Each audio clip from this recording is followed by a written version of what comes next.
Isudin makanya poe pageto teh rek ditagih listrik ku PLN 100.000.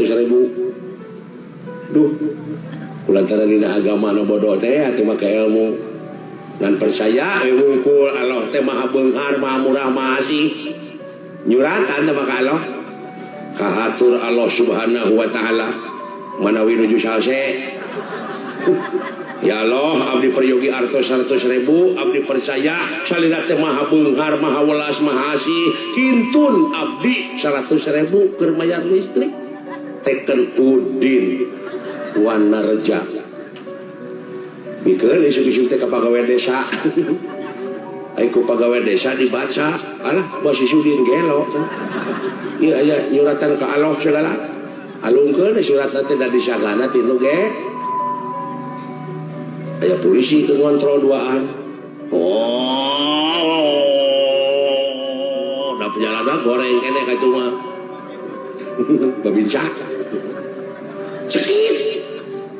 Da boncengan polisi teh duaan. Naon cenah eureun euy? Tuh bisa nu ragang surat. Cokot ke polisi dibaca barak patak teh polisi suri. Naon cenah ieu mana suri? Ieu cenah aya si Sudi cenah nyuratan ka Allah. Sisa cenah buka euy. Hayang dikeuna suri aing. Dibaca teh tong diseri-serikeun wae cenah karunya jelema bodoh teh ngarti polisina. Kumaha teh cenah? Boga duit teh sini, boga gerak 50.000. Tah, cenah.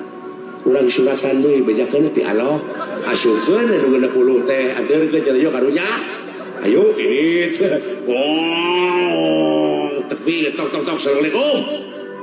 Sampurasun. Rampes, bray, ngadek dek si Sudi tanya polisi, bukan dosa naon, aing. Lain cenah Din, mana Udin teh, mohon, iya cenah katitipan suratnya ku Allah. Alah, semuhun abdi. Ini teh polisi memberi seserian, dinanya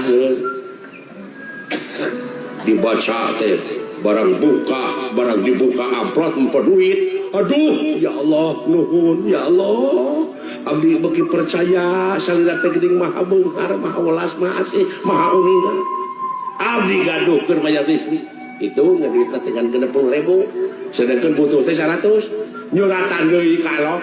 Kahatur Allah subhanahu wa ta'ala. Allah, pingkeun ulah mihape duit ka polisi, mung dugi 60 ka abdi na mah. Goblok teh. Lain kata polisi rek niat hade jadi ketempuhan. Nah, aja ya, ku jelema teu berilmu teh kitu.